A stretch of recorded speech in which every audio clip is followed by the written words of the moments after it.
And welcome back to the Constitutionals podcast. I'm your host, Chad White. If you didn't know, this is the premier podcast for the website, cpluscomedy.com. Like I just said, it's a website. Go there. I don't know if Nova's making any noise, but here we are, episode 229. The show that you forgot you were subscribed to. I believe that is the tagline for the show. We got a new setup to go along with. I finally figured out how to set things up where I don't look too stupid. But I mean, that's how life is. Or that's how things work for me. Is I look incredibly stupid doing whatever it is I do, including this. But if you're watching the video, new angle, baby, and nothing else is different. It's the same show. You can probably still hear the garbage trucks outside slamming things down. That's how it's called. That's how it's called. Hey, let's get into this. YouTube. Oh, the PS5 came, by the way. And it looks great. It's gigantic. Sitting inside of the slot of my TV stand where the PS4 is. And it is just sitting there alongside next to the Xbox Series X. And the Switch is all by itself behind the television. And now that that's complete, I must play games. The controller is very interesting, though. That I watched a video on how the DualSense controller, it has those adaptive triggers. I think that's what they're called. And what it is on the inside, there's a mechanism, like a plastic kind of screw thing that twists, and it'll basically shorten the throw based on whatever you're doing in whatever game and whatever the developer decides to use it. And I was playing. I don't have many games that have PS5 upgrades from the PS4. So I have Tony Hawk, No Man's Sky, and I mean upgrades. I mean the free upgrades. There's plenty of games with upgrades. Just I'm not paying $10, $20 to play a game I've already played, even for it to look even better. It's so stupid. Anyway, so I downloaded Tony Hawk Pro Skater 5.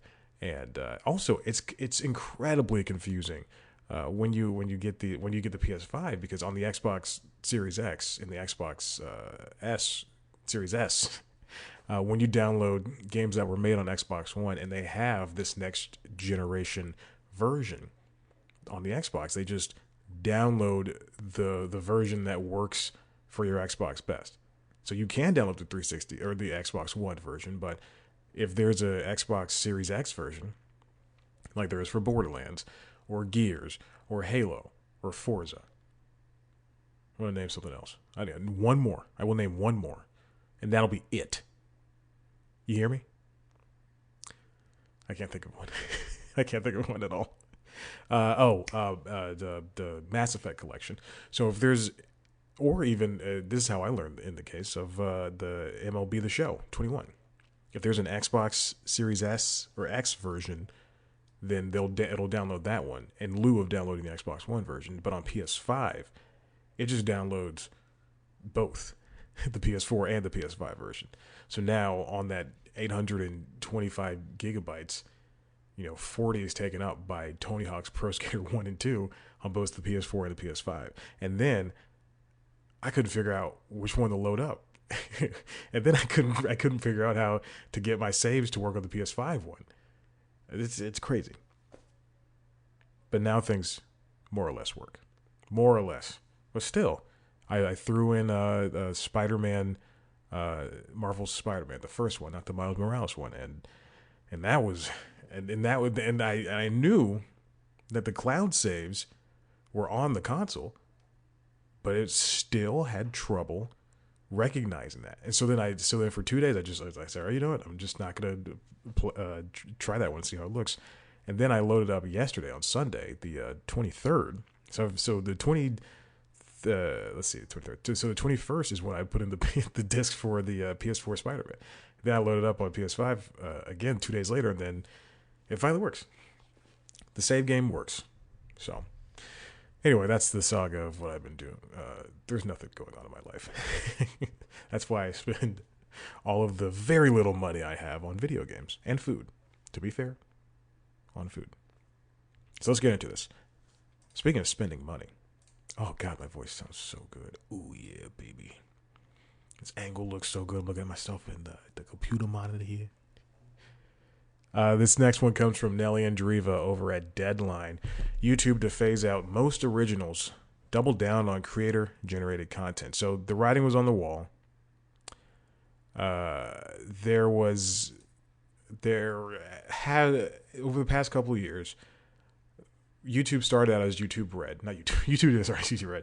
YouTube started getting into the streaming game by creating YouTube Red, which was going to be the platform on YouTube for people for basically shows and movies and things like that.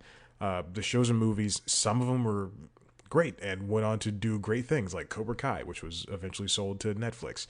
Do You Want to See a Dead Body, starring Rob Hubel and featuring a cast of just amazing comedic people. And then, sadly enough, YouTube just kind of Google what they do is they just stop the company just stops doing things that if it sees something's not going right, they'll just go, okay, this is good enough for us. And then they started focusing mostly on documentary things, mostly musical documentaries, but documentaries about their talent on YouTube, the people who are there.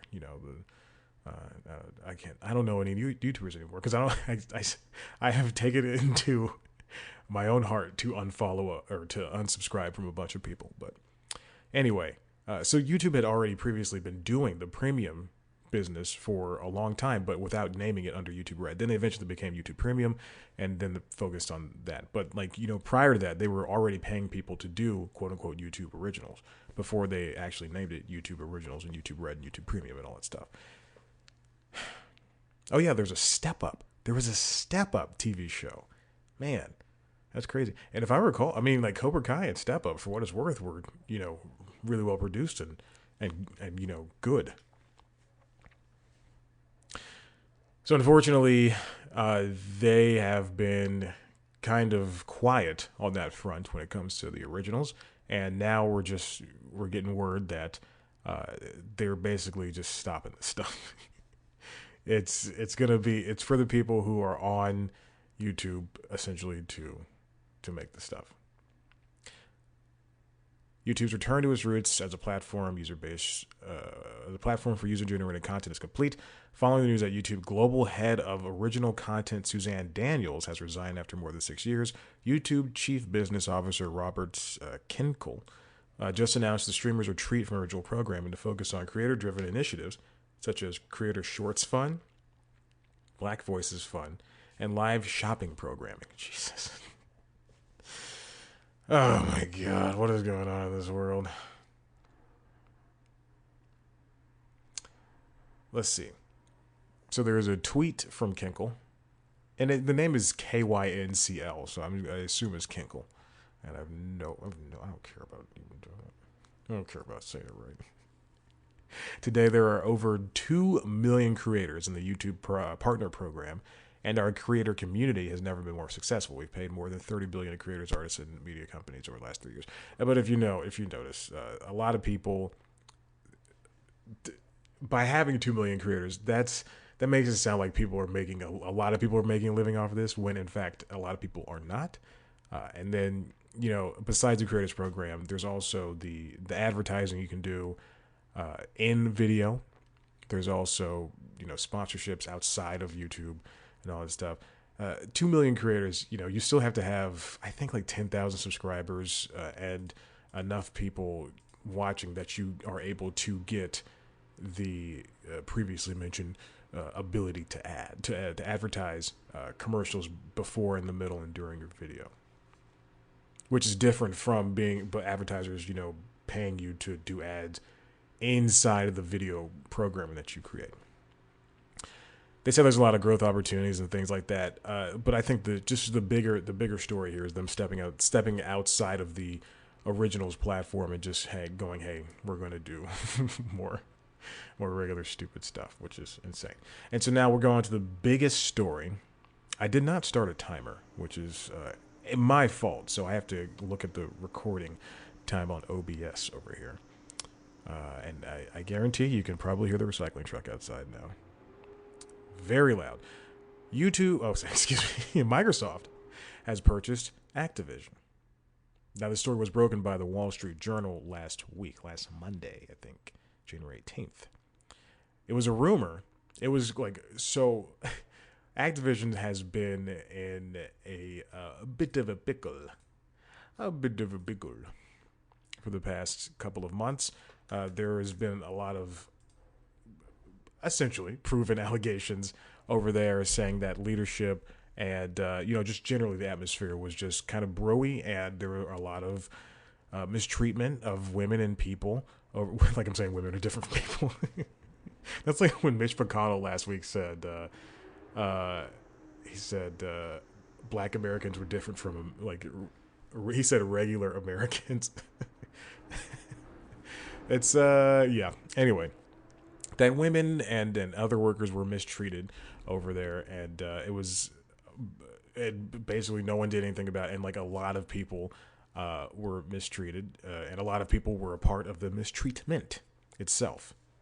So Microsoft agreed to buy within, I think I heard the rumor like Monday that day, but I don't think anyone saw this coming. And if you did, then you're way more tapped in.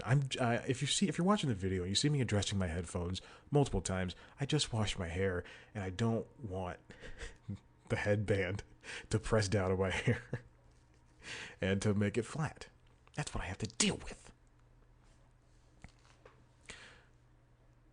The deal is valued at all cash, $75 billion, making this, which I mentioned a little bit later, one of the biggest media acquisitions in history in gaming. I'll just jump to that story right now. This comes from Game. All right, so the original story comes from Wall Street Journal, written by Cara Lombardo, Kristen Grind, and Aaron Tilley. I want to say something about Wall Street Journal. I like Wall Street Journal. I do. I understand that it leans a little bit to the right, and that is my biggest issue with it. Now, upon saying that, the editorial board released a short little opinion piece this morning called "Censoring Center Cinema." And I will say this: I do not like this post. I don't like them siding with the right on a lot of things, and you know what? It pisses me off, and that's why I will continue to cancel the Wall Street Journal right before it starts charging me $35 and getting a cheaper subscription. Because as much as I like some of the writers there, I don't like BS like that. Okay. So the second part of the story, with the $75 billion deal from Microsoft to Activision, written by Eddie Mockich over at GameSpot, he quotes $68.7 billion. I guess that is... Anyway, I'm going to round it up to 75 with the rest of everybody else. So it's the biggest ever in gaming. This is the biggest deal ever in gaming. It's three times bigger what Microsoft paid for LinkedIn in 2016. And now, while this is the largest acquisition in gaming, it's not bigger. It's only dwarfed in comparison. It's only dwarfed in comparison by Disney's deal with Fox. And it's funny. People are reacting to this deal as if it's the end. They're creating a monopoly. It's the end of gaming as we know it. This is the only way Microsoft can beat Sony. What if Microsoft buys Nintendo? What if they make Call of Duty only an Xbox exclusive? But when Disney bought Fox and thousands of people lost their jobs, people were like, finally, yes, great, the X-Men can hang out with the Avengers. Nobody said anything. It's crazy. Disney had at that point when Disney bought Fox, Disney had a 40% combined with Fox, 20th century. Disney had a 40% hold on the box office that year. So it just, you can't be for one and then not for the other. Other big gaming acquisitions include Take-Two's $12.7 billion buyout of Zynga, which was announced last week. Oh my god, the week prior to this. And then Tencent bought 8.6 billion. I believe Tencent owns, or for 8.6 billion for Clash of Clans developer Supercell. I believe Tencent might be the TikTok owners. I'm not entirely sure, and I'm not gonna look it up. I don't want to. That's not the story we're talking about. Activision Blizzard bought out Candy Crush Studio King in 2015 with $5.9 billion Renos. Ooh, I already handled that ahead of time.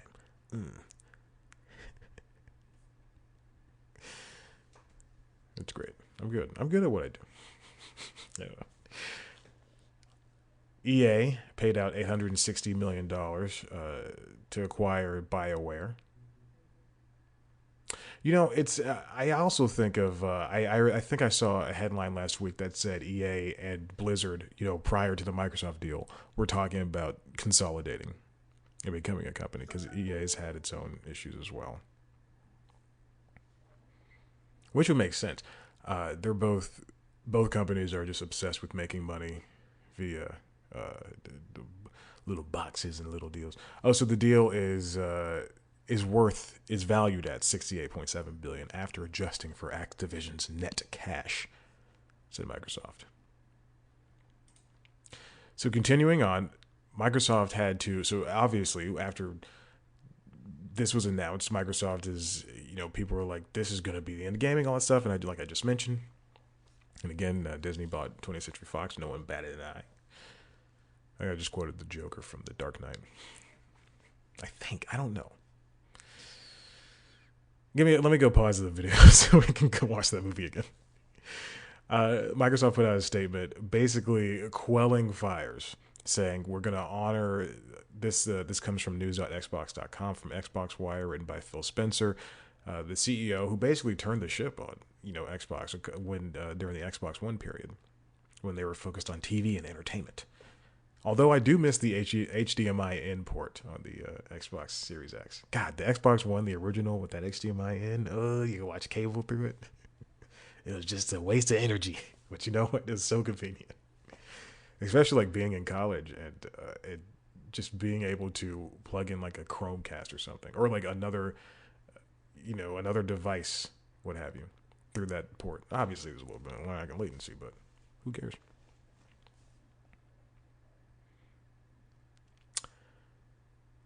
So basically, what Phil Spencer was saying is that they're happy to have all of these. There's a ton of studios that make up Activision Blizzard. That's basically just the Activision used to be a company and Blizzard used to be a company, and then they came together to be one company. And they're gonna now they own franchises like Overwatch and Diablo, Call of Duty, World of Warcraft, Candy Crush, and StarCraft. It's so funny to see Candy Crush next to everything else, and that also includes Spyro, Crash. More Call of Duty games than I care to talk about, and all that stuff. So there are going to be more Activision Blizzard games on Game Pass for Xbox, for the regular console, and for PC. That's great. Microsoft says they plan to honor existing contracts for Call of Duty, so that means or for games that are on other consoles, which is just freaking Sony and PC and stuff. So PlayStation Plus and PlayStation and Nintendo and all that stuff. And they would lose money. They would lose more money if they chose to take Call of Duty off of PlayStation, which I don't see happening. But that's what they want to talk about. They have a new leadership team that's made up of a bunch of white people and a couple of browns. A lot of women though, which is nice to see. And Activision and Blizzard, until the transaction actually closes and Microsoft Gaming will continue to operate independently. Of course, they have to go through antitrust deals and stuff with Congress and everything. At which point, I do believe that some of the studios will be sold off. I think so, or maybe broken up in some sort of way. So let's move on to. This comes from Kristen Grine over at Wall Street Journal. Activision Blizzard pushes out dozens of employees over workplace misconduct. So as I mentioned before, there was misconduct, and that's a good way to put it. There were several allegations. Oh my God. of sexual harassment and misconduct. An Activision spokeswoman, Helene Klasky, confirmed that 37 people have exited and 44% have been disciplined. 37 people and 44 people have been disciplined as part of the company's investigation. She disputed the 700 figure because apparently there were 700 reports. Okay, of all that stuff. This has been again, this harassment thing has been an ongoing issue for the past year. I think that people have known about this. And I guess I only started paying attention in the summer because that's when it started getting heated up. Nearly a fifth of Activision's roughly 10,000 employees signed a petition calling for Mr. Kotick to resign. And you know what? He showed up. There were so obviously when a company gets bought out, they talk to the people because a lot of the people that work there, because a lot of people don't know what's going on. I've been a part of that conversation, and then I've been laid off as a part of that conversation. This is why I don't support scripts. This is a very true thing. So, he showed up late to a meeting to assure people that everything's fine, and then he left early, which is crazy to to be in the middle of a meeting. People are like a company-wide meeting talking to, let's say, 1,500 employees. And then the guy who's supposed to be in charge of it all to be like, hey, what's up, guys? Like coming in like, party guy. They just like leaves. That's ridiculous. And he should lose his job. And I think at some point he will. The problem is they have to give him a payout. But those dozens have been ousted, and we're waiting for others to be ousted. And this comes from Eurogamer, written by Ed Nightingale. Microsoft to review its sexual harassment and gender discrimination policies. And Microsoft has had its own harassment issues, most recently with Bill Gates, who stepped down from the Microsoft board in 2020. It was revealed that he had sexual activities, proclivities, I guess. I don't know. He's had his own issues with like interns and stuff. And then, he's hanging out with Jeffrey Epstein, doing Jeffrey Epstein stuff.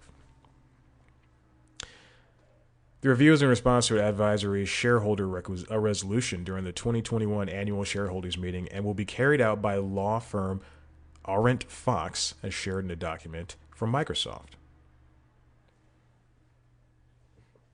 So there we go. And there's I believe, God, I should have written this down. There was a new union was formed by the Game Workers Alliance.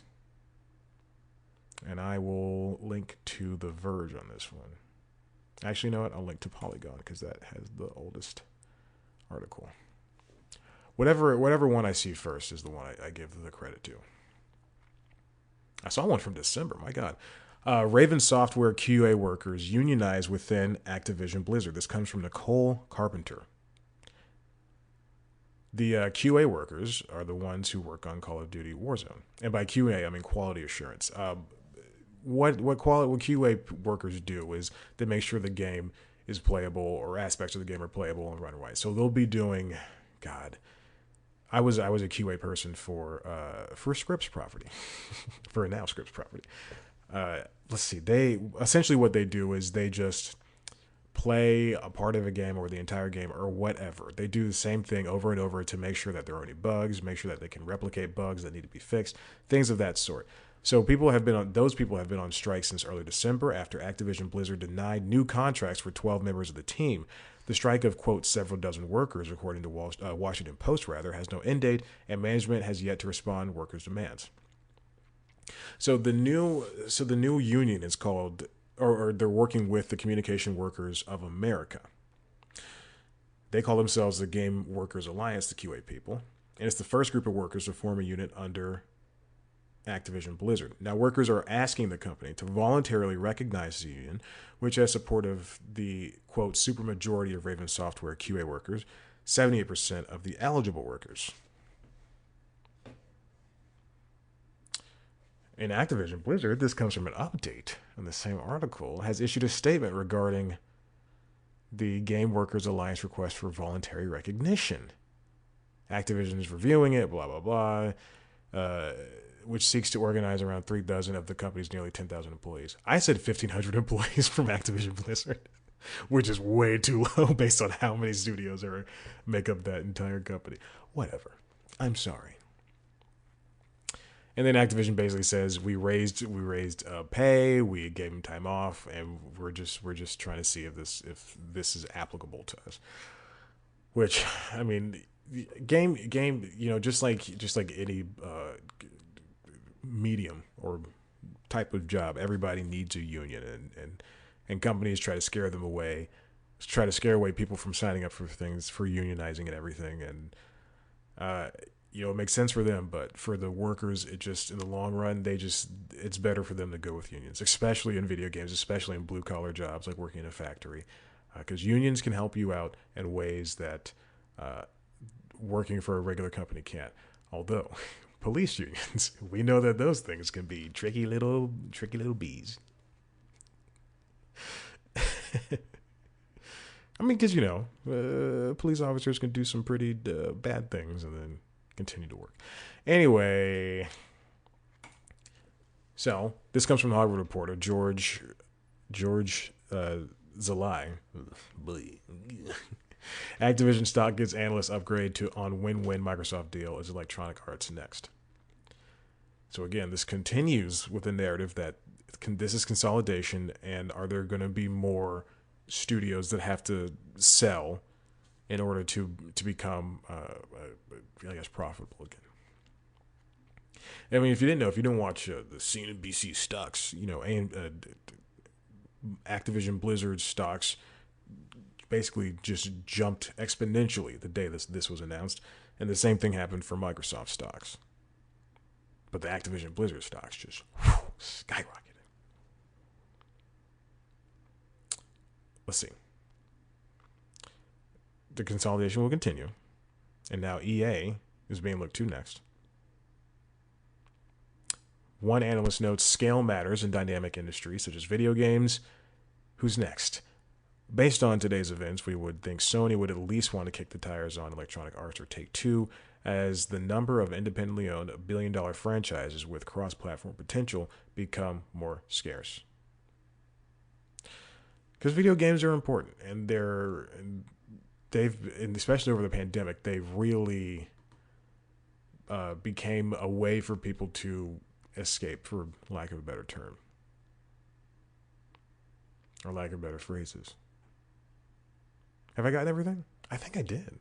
Look at me. I even added a thing. So there we go. That's what's happening over at Microsoft. And we'll see where this takes us for. I know I said that a lot, but this is consolidation is, in the short term, this is a very good deal for Microsoft. But when we get to a point where one game that used to be available everywhere is now only available on one thing and in one form, in one fashion, then it's, not everybody is eager enough to go out and buy another console or to support multiple plastic boxes that can do all virtually the same thing. Essentially, is what it is. I like video games. Video games are great. But there's only so many studios and so many people making video games versus, for television and film. There's a lot of people have their hands in stuff. Anyway, Microsoft, goodbye. Oh, hey, I like that one. Hey, listen, if you like what you heard here, head to the website, cpluscomedy.com, where you can see me talk to comedians. Sometimes I haven't done it in a couple of months. You can follow us on Twitter and Instagram. Oh, excuse me. If you want to see a video version of this show, head to youtube.com/cpluscomedy. Where, oh God, the camera shut off on me as right as look. I'm about to end, brother. Where you can see a video version of me, youtube.com/cpluscomedy. There's also God, what is it called? News Time was our premier news show. I take one story, dive into it every week. Let's see. YouTube, Twitter, Instagram @cpluscomedy. Me on Twitter and Instagram @chatblackwhite. Like us on Facebook. Rate, review, subscribe, tell your friends about this stupid show, and wherever you get your podcasts. Thank you for listening. I've enjoyed you. Goodbye.